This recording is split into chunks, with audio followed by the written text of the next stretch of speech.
Hey guys, welcome to another episode of I Hope They Hear This. And we have a very special guest with us today, Mr. Edward Kaptivated son. Oh, thank you for coming. Thank you for having me. And I'm hoping this week I can get the video right, because if you're looking at the video, Edward's fiance is in the back as our live audience for today. So thank you for being here. So right off the bat, I'm just curious because we talked about it in conversation before we started recording. You mentioned you don't want kids? Yeah. I just I want to be selfish for a few years at least, or for as long as I can. Okay. And just have time with my wife. Gotcha. I will say, as a father, just go ahead. Honeymoon baby, just do it. Yeah. See, that's like one of my worst fears. Like, I just think I am unable to care even for like an animal. Okay. Like, if I were to get a pet, I would be annoyed all the time because like, I can't like sleep over somewhere else. I can't travel. And I have to clean up your, Yeah. There's a lot of those. Yeah, and then I just think, man, if I feel this way towards a dog, I don't know if I am ready to have a child. Not that I will never have one. Right. But think about how much you love that dog and just explode that by 1,000. You know what I mean? Because it's like your own living flesh. Yeah, that's what people tell me.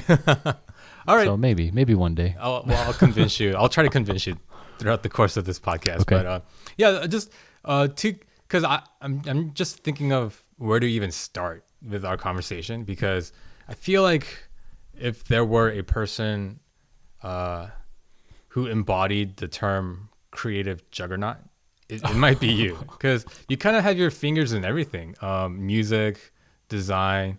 And so I don't even know where to start. So can you actually kind of describe what you do? Well, not necessarily your day job. We can get into that too, but just kind of creatively. So most people probably know you best as Kaptivated, the rapper.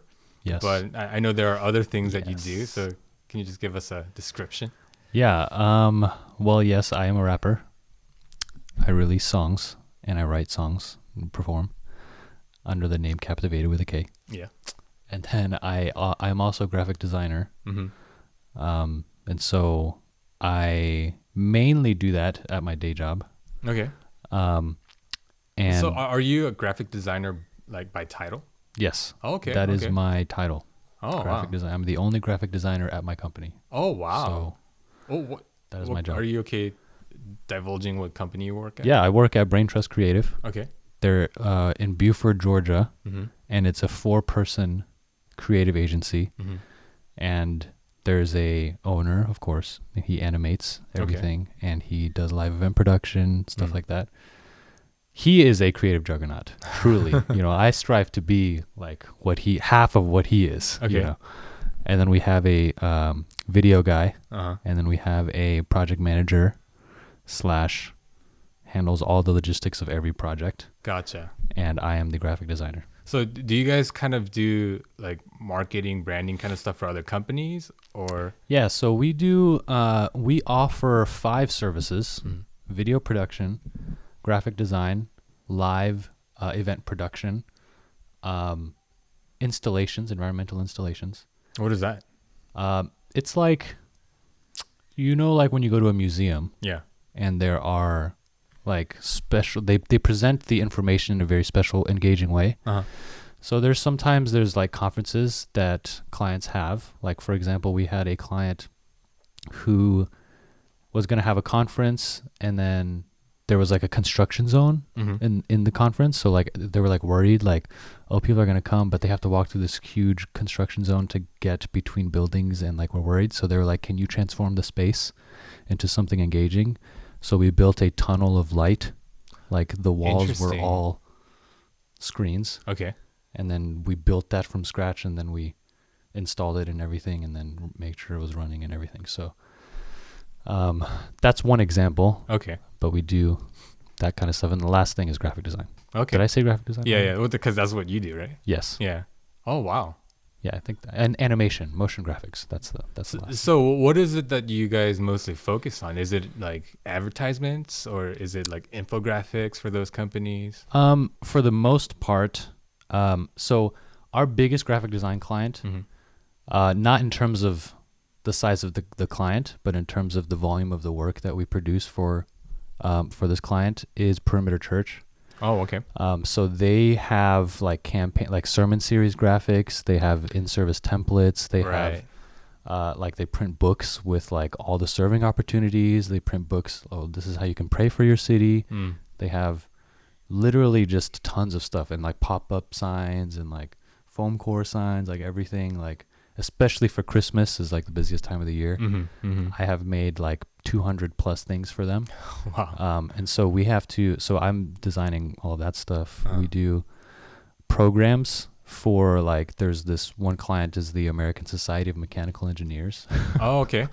And they do, it's crazy. You know how like when you go to a Christian conference, they have workshops like, does God exist? Or like, why does suffering exist? You know? Yeah. But this conference, they have like, how does the aerodynamics of gas fueled turbines affect, you know, whatever. Right. Yeah. And so they have tons of people that go here, and then I make the program, which is like hundreds of pages. Okay. Wow. And so it's just stuff like that here and there for all these clients. But that's just the graphic design. I mean, my boss runs these huge events. He did the NFL draft with another sports company. Wow. But he helped produce that because, I mean, they have millions of pixels on these complicated screen sizes, and you have to have somebody that's running the media server, providing the media server, and then queuing everything at the right time because nobody knows who's going to be drafted until they say it on the stage. So he has to, you know, so it's just like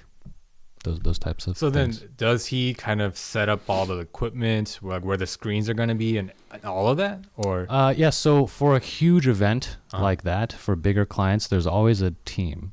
Okay. You know, we contract or we are contracted, and then we'll go out and then we'll help, you know, set up the actual stage like you're talking about, but also the production room, and then the cues and everything. And we have to map the content to the screen size because they're all really weird resolution stuff. And so, yeah, and we make content, like we will make animations and, you know, the looks that go on the screen, like at Passion Conference, there's looks that go on the screens when Louis comes on the stage versus when John Piper comes on the stage. You know, it's just different, different kind of stuff for that. So at Passion, when they have those kind of random graphics on the screen, like in between songs and things like that, and how like the lighting seems to match whatever's on the screen and all that, is that kind of all encompassed in what your company does? Yeah, so it depends on the client, of course. Right. But we do a lot of stuff like that. There's Big Stuff Christian Conference, which is the biggest high school conference in America. And we produce all of the looks on the screens. Oh, wow. So even during the songs, like there'll be animated lyrics and stuff. Yeah. Or animated just abstract art, you know? And we'll produce the content for that and also cue it and stuff. Cool. So how did you get into graphic design to begin with? Is that what you studied in college? No, it is not. Okay. So, yeah, it's, I don't know, it's really weird how I got here. I studied marketing and advertising and music business in college. Oh, okay. And I wanted to work in the music industry and I wanted to do marketing. But I was always interested in graphic design. I just never thought I could do it. Like I didn't have these skills. You know what I'm saying? So I took 2 advertising courses as electives in my advertising program. Okay. And I learned the graphic design software there, like Photoshop, InDesign, Illustrator. And then after that, I kind of just tried to... so I worked at an insurance company doing design, but it was like in PowerPoint. And it was like, they were like, don't use the Adobe software because no one else can edit it. You have to use PowerPoint or Microsoft Word, you know? And I'm wow. like, this is, I want to not live anymore. You know what I'm saying? And so, yeah, so I quit that after 2 months. And then I was doing freelance stuff. And then it wasn't really working out. Like I was draining all of my savings. And I was living in Atlanta in Midtown, and then I moved to Duluth to save money, but I was still draining, and like my car broke down and I had to drop like thousands of dollars, you know what I'm saying? Yeah. And so it just came through like I had a connection with somebody who was going through the church planting program at Perimeter. Okay. And he knew that this company was looking for a designer, and he just texted me, and he was like, "Send your portfolio," and I was like, "All right, I'll do it." And then, not knowing that the job posting I was completely unqualified for. Like if I just looked at the posting and decided to apply, I would not have applied. But just because he told me and I didn't look at the posting, I applied, and then they gave me an assignment, and then they hired me. That's actually a good lesson for a lot of just college graduates out there. The job postings on a lot of the companies' websites and stuff, they tend to be kind of over exaggerated. Yes. They cast a really wide net, For sure. trying to capture this unicorn. Yeah. Like of 10 years experience, but we must be under like 18 years old. Something crazy like that, right? So yeah, and I looked back at the job posting and it was like, must be proficient in these softwares. And I was like, I don't know how to use any of these softwares, but somehow I am working this job. Yeah, so just go ahead and apply to all those. Be truthful and forthright in your interviews. Say you don't know it, but in most cases they won't find someone who fits all their posting requirements anyways. Yeah. So it's great that it worked out that way for you though. Yes, it's really one of the best things that's ever happened to me. Wow. I never thought it's always been a pipe dream. Like I want to work in a design agency and be like a designer. Yeah. But like unless I have a degree or I'm working at an agency where I can learn from somebody who's already skilled, there's no way I can learn. Right. But somehow I got this job, and then now I've grown so much, as a designer because of this job, and I learn something every day, and every week there's like a new thing to be grateful for. Like I literally every week I'll tell Deborah like, oh my God, Drew, who's my boss, said this. And then it's like, and then she'll be like, oh my God, I want a job like that. Like, cause she's in grad school. When she graduates, she's like, this gives me hope that I can find a job that I don't hate, cause everyone tells me that I'll hate it. She literally told me that last night. Wow. So this is a real conversation that we always have. But going into that job, do you think you kind of had enough of a skill set to do the work because you freelanced for a little bit, or? I learned a lot of what I used to get the job through YouTube. Wow. And like I listened to tons of podcasts, and I was looking at courses online, and I was trying to find everything that was, free that I could learn. And then I actually sought out opportunities to do that stuff so that I could do it for a real life situation. And I think that definitely helped me to learn a lot. But even so, like, it's like, you can like you can create a car by or, I don't know what's a good way to, so like you can make a dish like fried rice by going to China and then going to the rice farms and then picking all the rice yourself, and then like sourcing every ingredient yourself and traveling to the world, parts of the world, where you should get it. Or you can just like go to the store, get rice, and then put it in a rice cooker, and then make the fried rice. You know what I'm saying? Super easy. It was like, I was like doing that. I was like doing everything that I need to do for all of my clients the hardest possible way with the maximum number of steps possible. And I was like, I'm a designer, and like, this is like how I'm going to work. But I was spending like 10 hours on like a small graphic, But when I started at this company, I realized, oh my God, I don't know what I'm doing. And so that has been, I think, like removing the obstacles between your creative ideas and your execution of them has been the thing that's helped me grow the most, I think. I see. Yeah. Wow. So then for people who are kind of in your situation, that they didn't have a formal education in design, but they want to get into it, what types of, because you mentioned you looked at YouTube, you listened to a bunch of podcasts and things like that. Yes. What other things should people be looking at to be, proficient enough to do the job? Oh, great. I'm glad you asked. Okay. So, if you don't have a graphic design education, but you want to be a designer, There is a YouTube channel called The Future without the E at the end. Okay.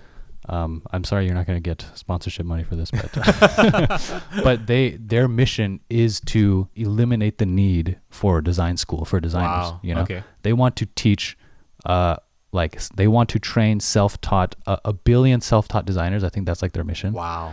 And so they literally put out all of this content for free. Wow. Like how not just how to use Photoshop, Mhm. but like how to talk to clients. Oh, When wow. clients are like, I'm not sure about that price, you know, or Yeah. like, can you do this for exposure, you know, Mhm. and that's how you get paid. And he'll literally give you like a role play scenario where Mhm. he will pretend like he's in that conversation and show you what to actually say, you know, Mm. and it's like so much valuable content. Mm.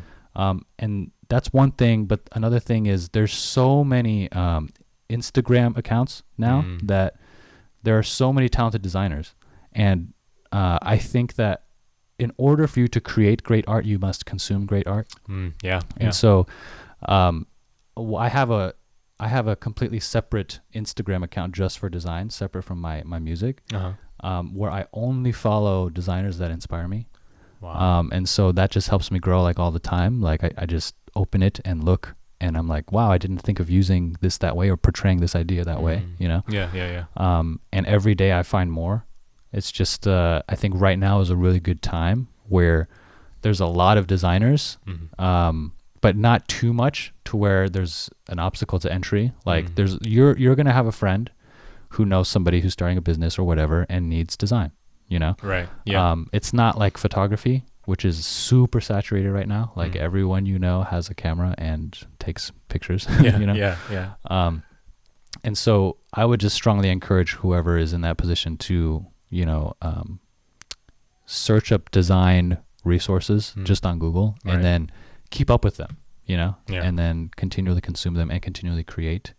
I would say like try to create something every day. And then that'll, or take something that inspires you, a piece that inspires you, and try to completely replicate it. That'll teach you the technical skills that you need to be able to produce something like that. Oh, You know wow. what I'm saying? That's good. Even with music, even with just whatever, like Yeah. a podcast, Yeah. you know, like being able to, if you try to replicate the quality of the audio of like NPR, then you're going to learn how to do it. Right. You know what I'm saying? It'll make you better. So Yeah. Yeah. I Yeah. think that's, I need to do that. I haven't done that. I mean, I think yours is pretty good compared to many podcasts I've heard. Thank you. Like I'm willing to listen to yours. You know what I'm saying? Like there's a lot of podcasts that like I just really love the people that are hosting, but I just can't stand the quality of the audio, especially because when I'm driving, the highway is like really loud. Yeah.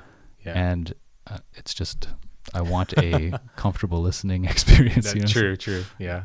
So one thing I know when I first started podcasting, I had an issue with sound consistency. Yeah, like So- volume. Yeah, right. So it would be like my intro would be super loud, but the main part of the podcast is super low. And then like there would be random spikes here and there. And I didn't realize, but if you're if you're driving and you're listening to that, it's so annoying because you're constantly having to Yeah. Right. change the dial. And especially for my car, like I don't have a knob, I have buttons. Oh, So I just gotta be like, you know, and it's Right. Yeah. Okay, so what software do you use mostly to do your design work? Is it just Photoshop? it depends on the type of work, but there's three that I use every day, Okay. which is Photoshop, Illustrator, and InDesign. They're all made by Adobe. Okay, Photoshop is like for manipulating photos, right. and Illustrator is for like vector work, which is like logos and stuff like that. Right. And then InDesign is really good for anything that requires a lot of text, so like magazines, Oh, books, I see. things like that. Oh, okay. So for any aspiring designers, graphic designers out there, first they should go out, check out Future Yes. YouTube channel. The Future, YouTube channel. Yeah, the Future without the E. Yeah, that's at the end, right. The Future. Yes. Look them up, kind of get to know that. Follow some designers that inspire you so that you can be kind of in the design field. Yes. Right. And Yes. you got to be proficient at those three things, right? Would you say that those are kind of the three representative software that you should? Yeah, I think so. I think you need to be proficient in those programs at the very least, or programs like them. There are alternatives to them now these days that are cheaper. But that's just half of it, I think. Like the technical skill is a part of it, but the other thing that you need to know is like the principles of design. Yeah. Like even if you know how to use Photoshop perfectly, if you place things in a way that's not pleasing to look at, Right. then you're still not accomplishing good design, you know what I'm saying, or beautiful design. And so I think there are many books on that stuff. There's a lot of free resources, like look up the basic principles of design, and look up grid systems. I would look up typography, typeface design, color theory, things like that. Yeah. There's a lot of Instagrammers who are teaching on that as well on their Instagram. So just everything is out there, you know what I'm saying? You just gotta find it. That's a good point, because just because you know the program doesn't mean that you're good at whatever it is you're trying to accomplish. So I work for a consulting firm, and our boss always says, you know, my daughter can learn AutoCAD and build a bridge, but I would never drive over it. Right. Because she doesn't know the principles of actually designing a bridge. Right. I mean, I think it's best depicted through like speaking or writing. Like everybody, most people can read and understand words, right? Right. But not everyone can speak powerfully. Right. You know? And not everyone can write powerfully. Right. You know? So I think learning that side of it is just as important, if not more important, than learning the technical tools. You know what I'm saying?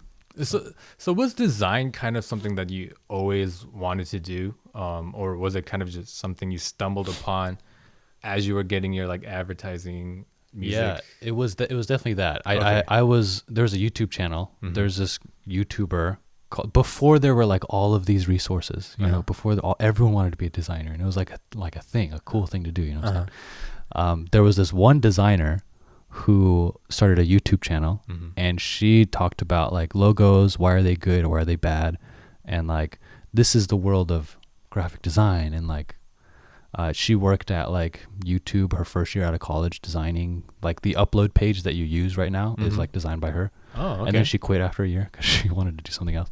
But that really made me realize that this is a whole field. And I am so fascinated by this. I am like addicted to looking at beautiful things.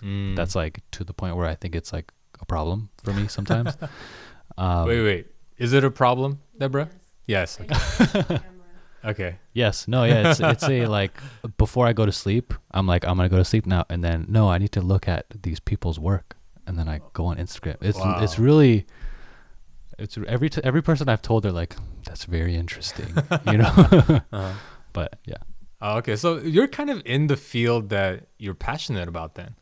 Yes. Wow. That's actually really rare. Dude, I'm so blessed. Like I really am so grateful for this job. Like, and I've told my boss, like, this job changed my life in a good way. Wow. You know, but I don't think that they really understand, you know? So maybe one day they'll hear this and then they'll be like, it'll really hit them in the heart. It'll be like, wow.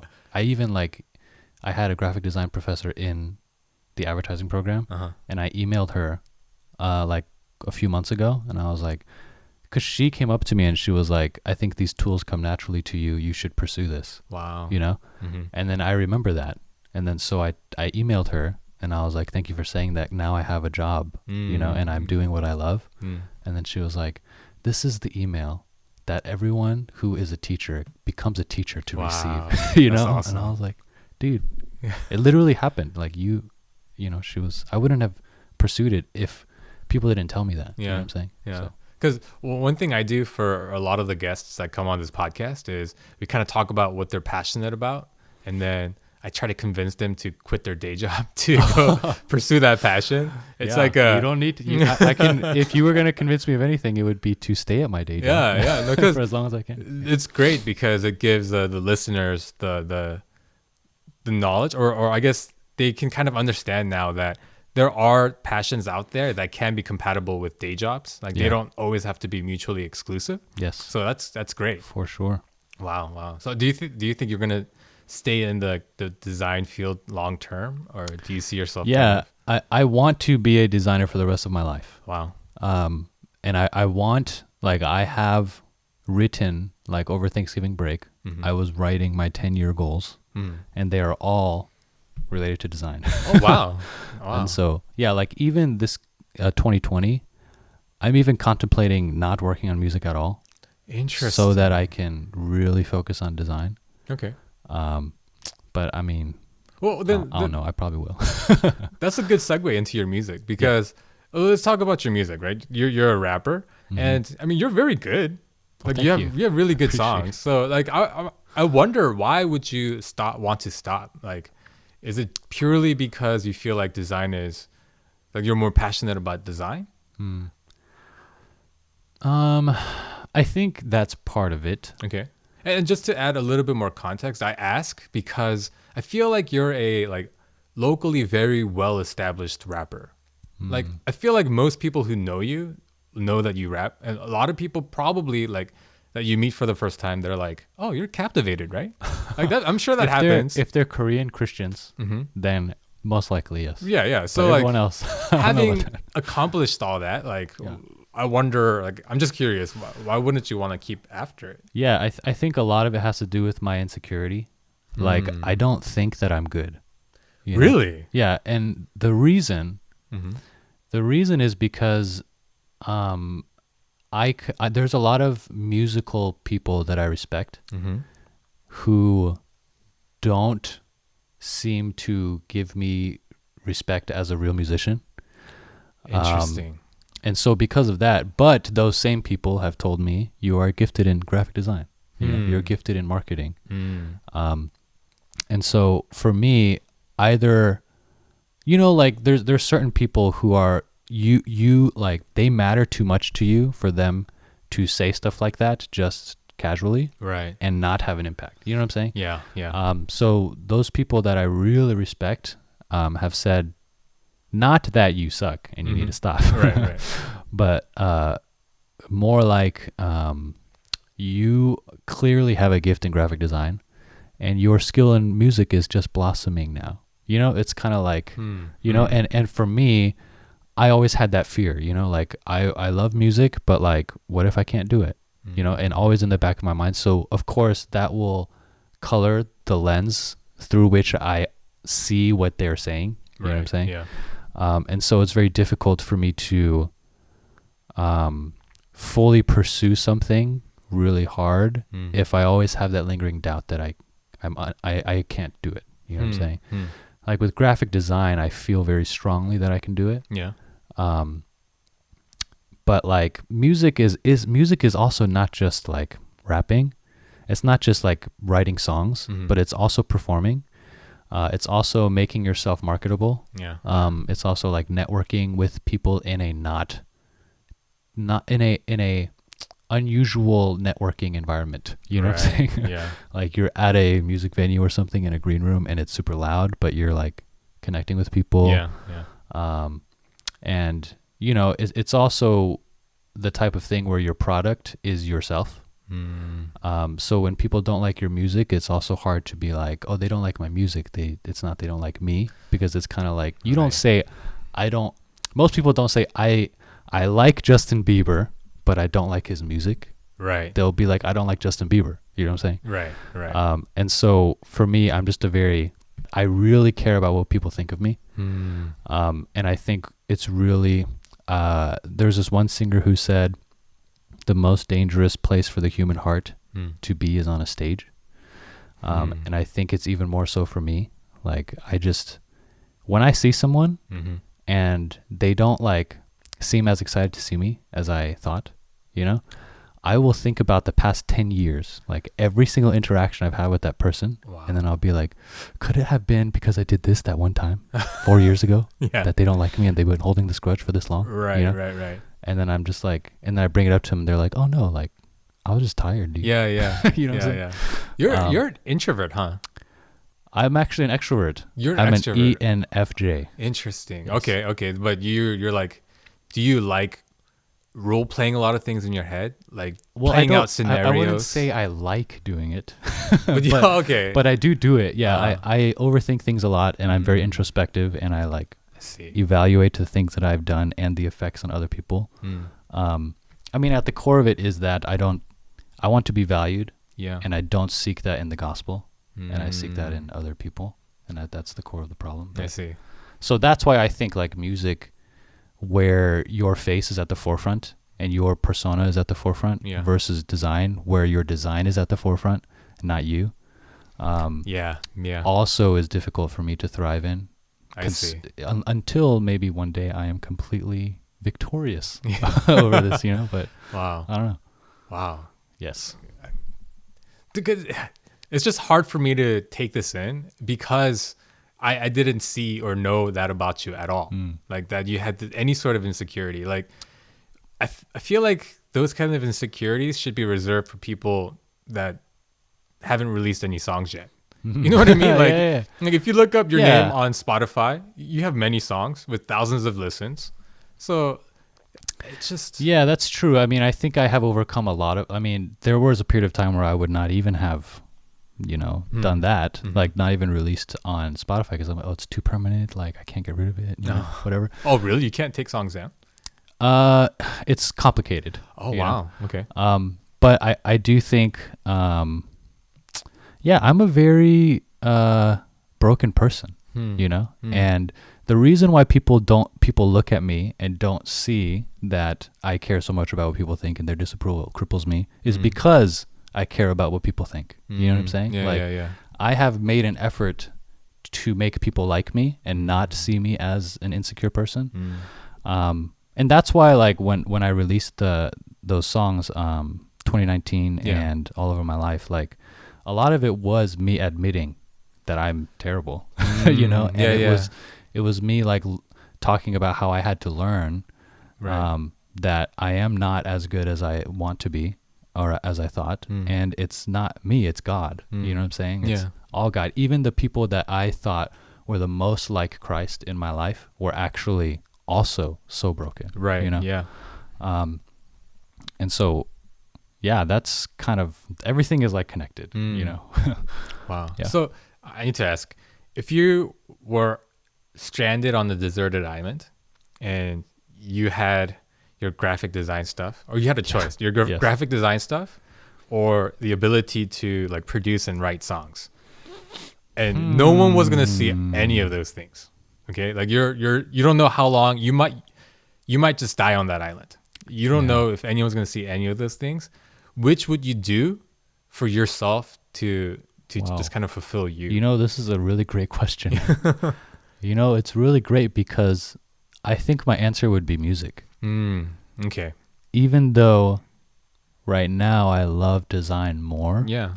Which like makes me wonder, am I doing design because I want people to like me? You know what I'm saying? So I think there's two things. Like if you're good at something, you naturally just want to do it. That's human nature. Yeah. That's why people who are tall tend to go into basketball because they're good at basketball. That's true. Yeah. And they just like to do. And you don't see many short people playing basketball because if you're not initially somewhat good at something, the chances of you pursuing it are much lower.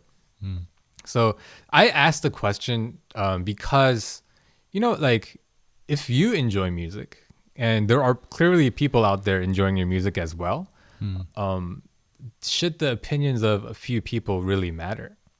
Yeah, man. I mean, this is something I've been wrestling with a lot. Like, I think that question is a really good question because I think it does show that I do music purely for expression. Like, and I think because I enjoy it, and I think, I one thing that I struggled, like I was listening to this podcast by this guy named Andy Mineo. Okay, yeah. I'm not trying to promote another podcast on your podcast. no, it's all good. So what's his podcast called? His podcast is called Work in Progress. Okay. Because he released an album of all these songs that he never released. And it was like these are like work in progress songs. And then like he released a podcast per song explaining the heart behind the song. Oh, I see. Yeah. So one of the songs, I don't actually remember which song this was for, but he was talking about how he was like so concerned with what people thought about his music, that he wrote a song about his depression, and he could not, like, he made a version with his own drums, and then he made a version with a professional producer's drums, and he showed people, and they were all like, dude, yours is better. Mhm. you know, and he could not fathom the possibility of his being better than this professional producer, you know. And then his wife one day, she wrote like a note for him, Mhm. and then the note said, "Respect your opinion." And basically the idea was that he was respecting everyone's opinion except his own. Yeah. And I think that's really, like, that resonated with me because I think that's what I struggle with, Yeah. you know? Like, I don't think that just because I made this, I like how it sounds, like, maybe I'm wrong because other people disagree. Right. You know, these people who actually have accolades or whatever, as if that makes them more valuable than me, you know? So, yeah. Yeah. And this, I'm just saying this as a fan because I want, when you said you weren't Well, going to be thank you. doing Appreciate music that. in 2020, I was like, wait, that's not good. Yeah. I mean, so I have a ton of songs Oh, okay. that I have not released. Like, there's one song I made for Deborah's birthday 2 years ago. Oh, wow. I still have not released it, but I wrote it to be Lydia Yoon is actually on it. Oh, yeah. Your last guest. Oh, yeah. wow. Yeah, and another song with Nicole, your other guest, on it. I have these songs and I want to release them. It's just, I guess it's that fear, you know, that fear of I don't want to be judged by people, you know. Yeah, I think when you release stuff, like, thankfully with my podcast, like I might not be able to relate as much because people don't really comment on podcasts. Like, even if they don't like it, they're just like whatever about it. I only get feedback when they really like an episode. Yeah. Right. Yeah. So, but I would imagine that for every one person that doesn't like something, there's probably 10 people that really liked it, but just haven't said anything. Yeah. Like, the negative opinions, you just tend to be louder. So I just want to encourage you to, Thank you. yeah. And I think, you know what, while we're on this, let's talk about your songs. 'Cause Okay, let's do it. there are a few songs, that I wanted to talk to you about specifically. Okay. Because I think it really hit me and I really resonated with. Let's start with Bliss. All right. So, well, let me ask you first though. If Kaptivated, Yes. what do you feel like is kind of your most representative song? Like, if people think of Kaptivated, what song do you think they think about? Okay, so I think those are two different questions. Okay.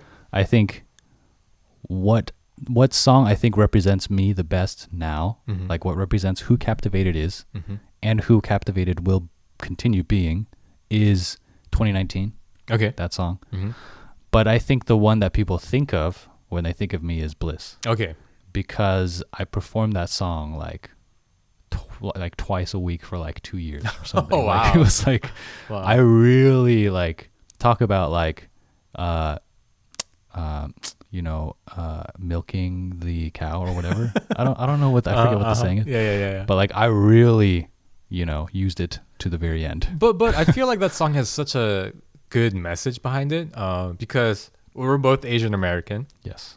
And we all know, we know, at least for us, that we're kind of overlooked in media, or we're overlooked in kind of popular culture. Yeah.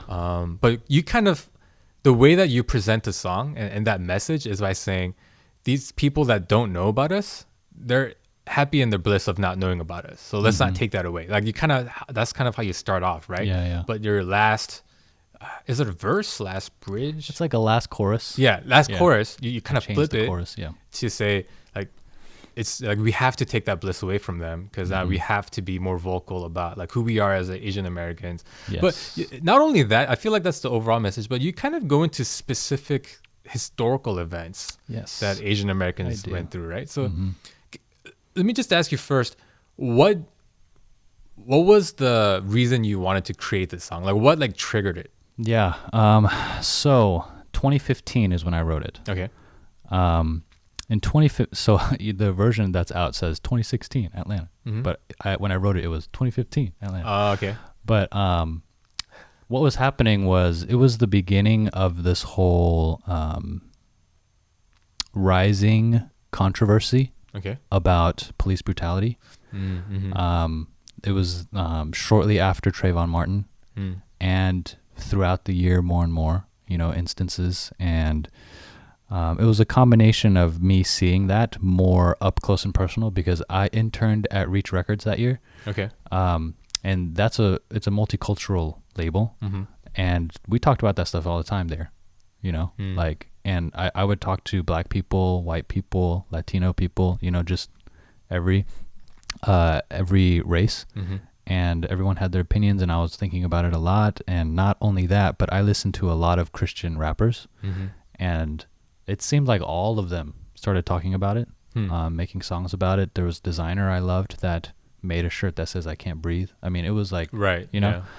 And then for me, it was like, I don't know what my voice is in this conversation. You know what I'm saying? Right. Like, I understand, like I see clearly now that there is systematic oppression against the African American population. Right.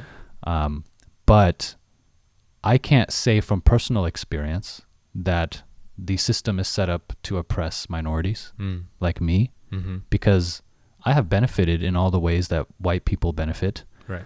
And but I have not suffered in all the ways that African Americans have suffered, Mm-hmm. And so I kind of found like this internal struggle, like, should I speak about it? Am I allowed to speak about this? Am I like, what is this? You know what I'm saying? Right, And I wanted to understand, like, well, then what is the system's relationship with immigrants, especially Chinese immigrants, because I'm Chinese American, and then so I started researching, and then that's when I discovered the lynchings that happened of the immigrants that I talk about in the first verse. Yeah, I had no idea about that. Yeah, I mean, I didn't either, Yeah. And like, I was like, this is literally the largest recorded lynching, mass lynching in America, and it's of Chinese immigrants, And then not just that, but like I read more about like these Filipinos, like Americans threw these Filipinos off the bridge. Wow. Like there's a lot of instances. It definitely was not as widespread and as unjust as how African Americans were treated, because I mean, they were stolen from their home country. We came here by choice. You know what I'm saying? Some of us, yeah. Some of us, yeah. I mean, there were many. I understand, like, the Chinese immigrants were usually the most fortunate, because we get to choose. Like, I know a lot of it. My barber came because of war, stuff like that. But, yeah. So that realization, coupled with the idea that we are seen by white Americans as passive, like submissive, yeah, peaceful, like we just want to play sate, that was the kind of thing where like white people believe or are content and blissful because they're unaware of the history, between our people. Yeah.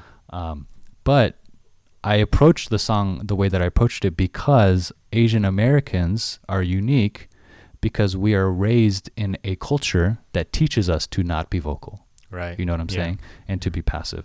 And so it's not that we were oppressed, therefore we were quiet. Strictly, I mean, I think that's a part of it, but it's also because that is our culture. That is a big value. You know, we are not non-confrontational, we're passive. And so our idea is kind of like, no, we don't want to do that. Like when I was talking about that in the chorus, like I was speaking as an Asian American. That is the Asian American perspective. Like, there's these things happening in our country, and we are not going to talk about it because we don't want to cause conflict. We don't want to make them mad. We don't want to take their bliss away. You know what I'm saying? Right. But, and then, I talk about that tension in the second verse as well. Like, what is the Asian American voice? Like when you talk about race, it's black or white. Yeah. And so, I just talked about all of that from the struggle that was triggered by what I was seeing socially, especially in the South in America. Yeah. And I think that's a good point in that, like, we really don't know where to belong in what seems to be a black and white divide in the country. Like, we kind of feel out of place at times, and even when things happen to us, like the mass lynching or like the internment camps for like Japanese Americans, like a lot of that just gets swept under the rug, and like people don't even really know about it. Yeah. And so like even if we wanted to be vocal, we're not really sure how to go about being vocal. Right. Yeah. And even today I feel like, is it okay that I bring up the Japanese internment camps? I'm not Japanese. Right. There's also that element of, why are you advocating for Japanese people? Because you're Chinese, you know? Right. Yeah. There's like complicated history there too. Yeah. They mistreated the Chinese people. But at the same time, like during World War II, it wasn't just the Japanese that were interned, but they also sent German immigrants to internment camps. Those are white people. You know what I'm saying? Right. And so it's a struggle, because it's like, do we have to contribute our voice by saying, oh, we also struggle? Or should we contribute our voice as the minority that benefits a lot in ways that other minorities don't, and use our unique position to help those who are marginalized? Or I don't know, you know, it's a complicated, so it kind of came out of that struggle and that those questions. Right. I see. Yeah. And like I mentioned before, the last chorus where you flip it to like, it is time to take away their bliss of like just kind of allowing Asian American struggles and voices to go unheard. Like it's time to not let that happen and kind of take a stand. It like hits you. It's like, oh, the chorus is different. And it's like saying the opposite of what it's been saying. So And shout out to Sam Ock, because he produced the song, and he changed he made it from, like, the whole song is major and it sounds happy. And then the last chorus, he made it sound sad, which is because otherwise you just listen to it and be like, well, it sounds the same. Like, I didn't notice that. Right. But like the whole, even sonically it changes. Wow. That was the goal. Wow. So I'm glad it worked on you. Yeah, no, for sure it did. Yeah. The next song I kind of want to ask you about is from your, is it EP? 2019 EP? Yeah, I don't know. It's like I guess it's a mini EP. Yeah, mini EP. It's like only 2 songs. The song All Over My Life. Yes. In the beginning, you kind of go into it by saying like there were things that happened in 2018, but you feel like you see God all over your life, right? I mean, can you kind of talk about like the things that you went through to inspire that lyric? Yeah, so it wasn't just 2018. Okay. It was between the time I released Bliss. Basically, it was between 2016 and 2019. Okay. And was in between that time, did you release any other songs or? I did not. Okay. It was just Bliss and then these 2 songs. Okay. So I was in a relationship for 3 years. Okay. And we were just waiting to get married. Like for me, I was waiting for me to get a job, and then we would get married, you know? And then that relationship completely fell apart. And it was because of me, you know, it wasn't because of her. It was all me. You know, I think I was a lot of the insecurity that we talked about earlier came out in unhealthy ways. And that was really bad. And I had to go through healing from that. That was one of the hardest times of my life. But not only that, but I was also getting involved with Deborah. But the beginning of our relationship was extremely rocky. Like so bad. Why? Like, well, it was mostly because of me. I mean, I had just come out of this long relationship, and I was like, oh, I'm good.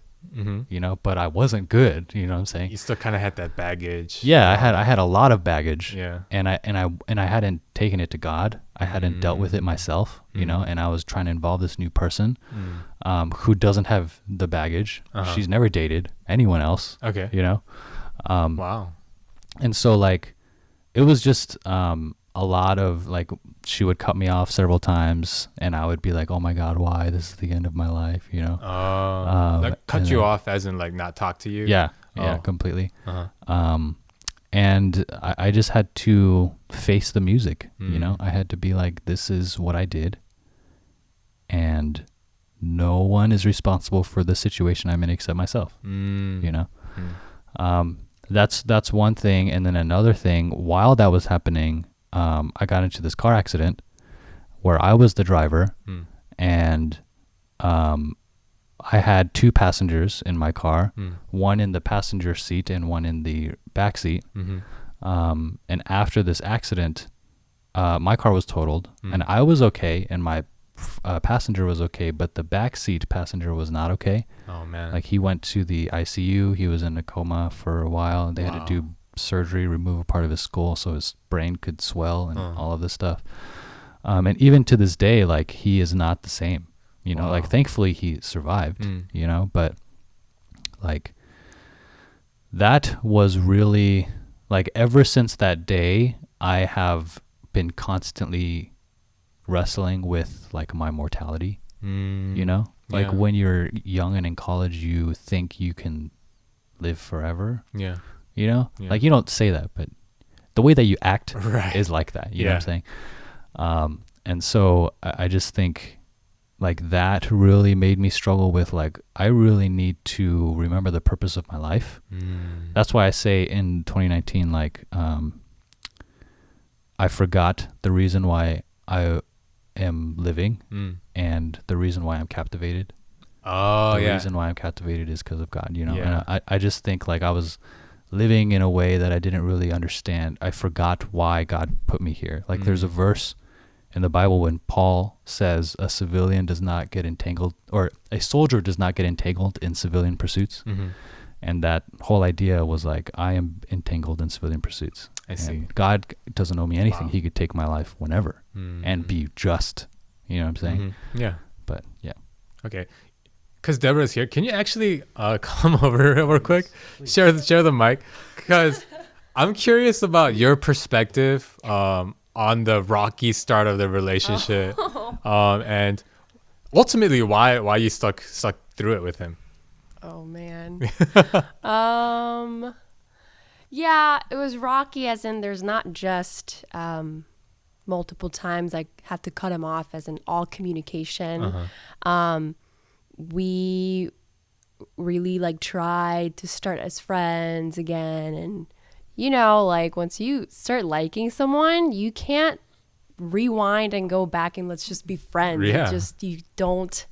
You can't, you know? Yeah. So I think one of the last cutoffs was, hey, I can't be friends with you. I realize I just can't. And if I just see you or talk to you or hear about you, I don't think I can deal with that. So I was like, I don't want to see you ever. Wow. Like, I can't. Right now, like, we're both in the same city, going to the same school. Yeah. So it's not like I can pack up and leave, but if I could, I would, you know, to just kind of erase you out of my life. But it wasn't because, like, oh my gosh, I hate you. It's just, I mean, obviously it wasn't the right timing, and we both had a lot to deal with. Yeah, like the damage that's done because of us being involved so quickly after his past relationship. And so I did that. I told him everything I wanted. I was like, I don't want to see you. I don't want to talk to you. I don't want to hear about you. We went to the same church then too, right? So we had a lot of intersections in our lives. Yeah. I was like, when I see you, I will treat you like a friendly acquaintance. Like, I will say hi. I'm not going to just ignore you, but I'm not going to ask you how you are because I don't want to know. Right. You know? Yeah. And I guess what got us here. Yeah. Because you guys are engaged now. Right. Did we mention that? I don't know if we mentioned that in the beginning. Right. Right. So, like, how do we get here? Is after that was a 6-hour talk. Wow. Like, me cutting him off. Like, I don't want to be friends. I don't want to see you. That was a really long talk. It was 12 a.m. to 6 a.m. Wow. In a car. Wow. Yeah. I don't recommend it, but what had happened was, after that, I really didn't see him at all. like, you know how in college there's this one study hall where everybody meets everyone. Once you just walk in, you make your rounds and you just say hi to everyone because everybody's there studying. Yeah. But I just never saw him again. Huh. It was weird. There's one time I saw the back of him in a parking deck. I was like, oh my God, this is like the first time and the only time that I ever saw him. And I didn't think it was weird until another mutual friends of ours were kind of doing the same thing. Like, let's take a break and not talk to each other or see each other. And I just witnessed them running into each other every day. Yeah. Like they're like running away from each other because they like saw that they were on the same hallway. Yeah. I was like, wait a second. What's happening there? Like, how come they say they're avoiding each other, but they run into each other like all the time? And then did it hit me? Someone told me. Yeah. Our friend told me. He was like, you know, Deborah, he's really putting a lot of effort into avoiding you to respect your request.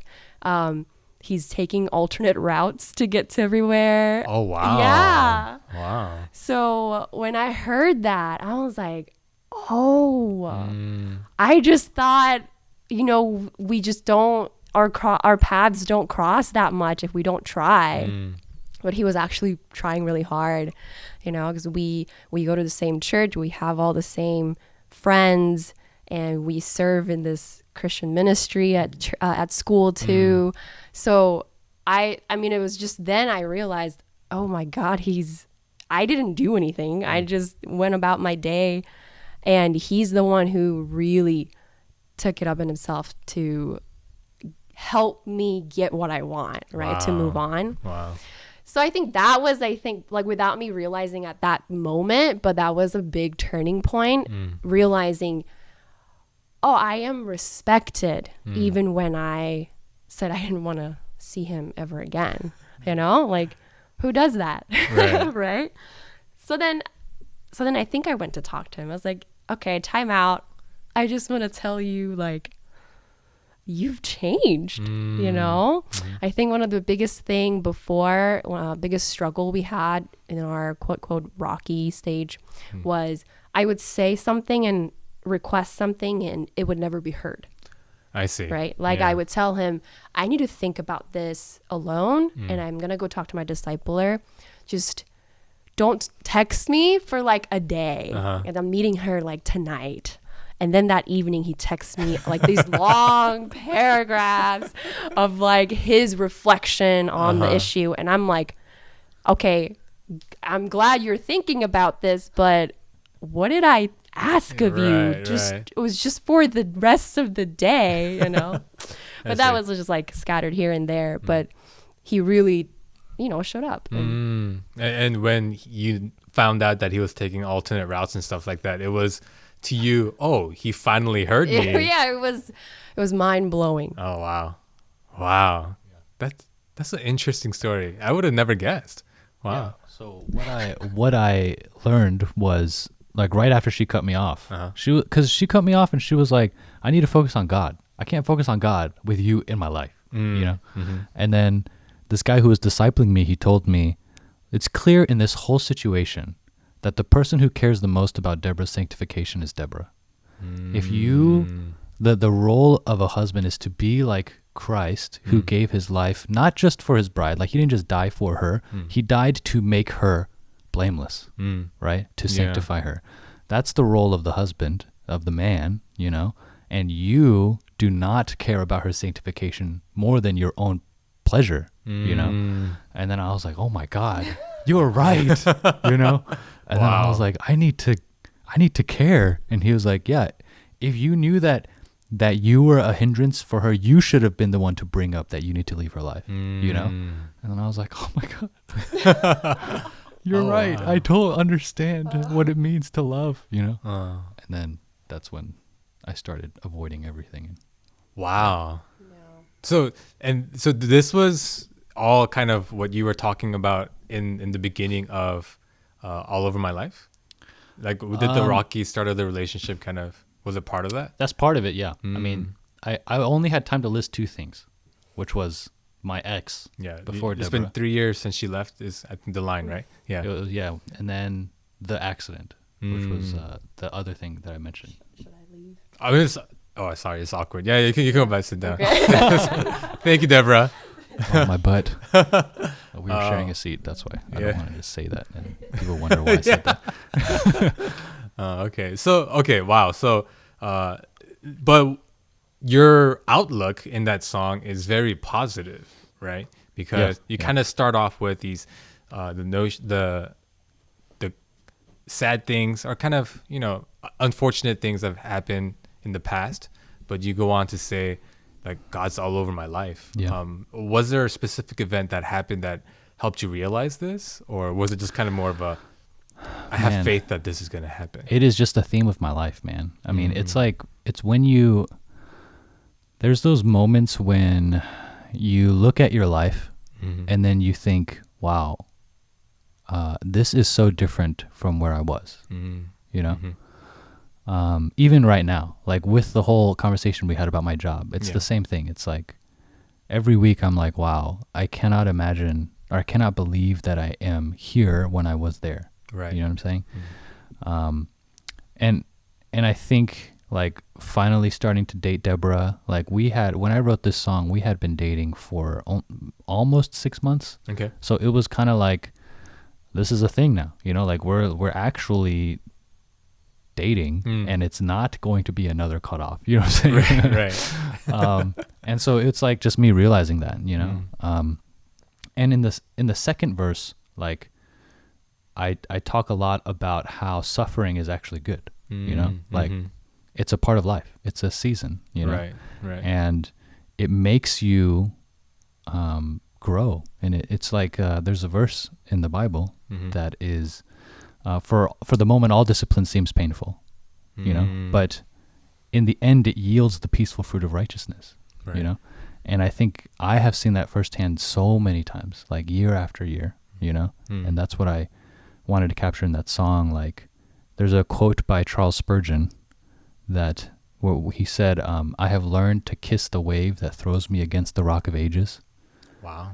And that is like my life, like I really see suffering as good because I always know that God will work it for my good. Right. So even in the suffering, like you still see God all over your life. Yeah. Right? I mean, I'm like, God, please stop this. But like, I know that you're in control. You know what I'm saying? Yeah. You're sanctifying me. So. Wow. And so let's talk a little bit about your other song, 2019. Yes. Is it parentheses, that's God? Yes. Yeah. That's God. With 2 S's. Yeah, Yes. that's right. So that kind of has a similar theme, right? Yes. Yeah. So you want to talk a little bit about that and how that came about? Sure. Yeah. So, the only reason why I released these 2 songs is because this song was time sensitive. Like it forced me to do it, or else I could never release this song. Right. You know what I'm saying? 2019, Yeah. right? So like that helped me overcome all those fears that we were talking about earlier. Oh, wow. But yeah, it's weird. But Hey, you got to just put a date on all of your songs. yeah, I think maybe that's the way. But yeah, so this song was really I was really struck by another rapper, Andy Mineo. I already talked about him. I talk about him all the time. You should ask my small group every single week. I bring him up. But he released an EP where he was like so honest, like it was so different because, you hear a lot of Christian music and it's like, don't worry, God's got you, or even in your suffering, it's good, like all over my life, or God loves you, or, all these things, I'm giving you hope. But like Andy Mineo was talking about, like when he was a young Christian, things were black and white and they were simpler. And then he was like, more knowledge, more sorrow. And like, now that I'm more mature of a Christian, it's more gray and everything is less clear. And then he would say things like, I spent half of my adult life unlearning lies that I heard in a dumb sermon. And like just all these things that were like he was like so jaded, but it was like still true stuff. Right. You know what I'm saying? And then that made me reflect on my life. And I was like, I've been realizing these same things, you know, like I literally used to say, I hate people who are fake, you know? Right. But then in the first line in this song is like, I used to hate people who were fake as can be. Yeah. Then I realized nobody's faker than me. Right. It's like literally, I was just trying to put out like, these are the things I've been struggling with. And these are the things that I'm still wrestling with now. You know, I said in the songs I ain't done, right? But I just think like putting all of this stuff into song and finally being able to express it was really important. And wow. And just like through all of it, recognizing that God has been teaching me I'm not the one. God is the one. Yeah. You know, like Yeah. he's not fake. Yeah. You know, he's real. And even though these people that I look up to were fake, God is not, you know. I should not trust in any man or myself or whatever, or my reputation, but God. So. Yeah. Wow. Thank you so much for being so open and honest. Of course. Yeah, because this is not even half of how honest I usually am at my small group. wow. But yeah. Yeah, no, because kind of as last parting words, I do want to say there are a lot of people out there, myself included, that enjoy your music. So if the thing that's keeping you from music is like that insecurity, I think I'm going to pray that that's something that you'll overcome because, man, if you enjoy it, and there are people who are enjoying it as well, you should just kind of keep after it. Thank you, man. So yeah, this is kind of so we're just over the hour mark. Is there anything that, time flies, right? Yeah. Was there anything that we didn't talk about that you were hoping that we would talk about? Or do you think we kind of covered most of it? I think we covered most of it. Okay. I mean, if you ever think of anything else, we can do a part 2. So let's do it. Yeah. I love talking. Yeah. So guys, if you're out there, if you are a Kaptivated fan, please send us a message. If you don't know how to reach him directly, then just send me a message at IHTHT@gmail.com. I will make sure to relay that message of love to Edward so that he doesn't stop doing his music. And you can also send any sort of feedback. If you really appreciated Edward's vulnerability and openness today, or you really enjoyed Deborah's story of how they started dating, any feedback, and I'll make sure Edward gets it. Or you can comment on Instagram at I Hope They Hear This, or now on Twitter at IHTHT Podcast. And this is actually the second week I'm trying this video recording out. The first weeks, because of equipment, it's really because I didn't really know what I was doing. It's not going to work out. But I'm hoping that this will work out. So if this is successful, then it'll be on YouTube. Just search I Hope They Hear This. But I'll put a link on the comments if it works. Nice. So yeah, thanks again so much for coming. Thank you. And we'll try to schedule more of these because I really want to keep digging. Let's do it. All right, so thank you guys for listening out there, and have a good week. We'll talk to you next week. Bye.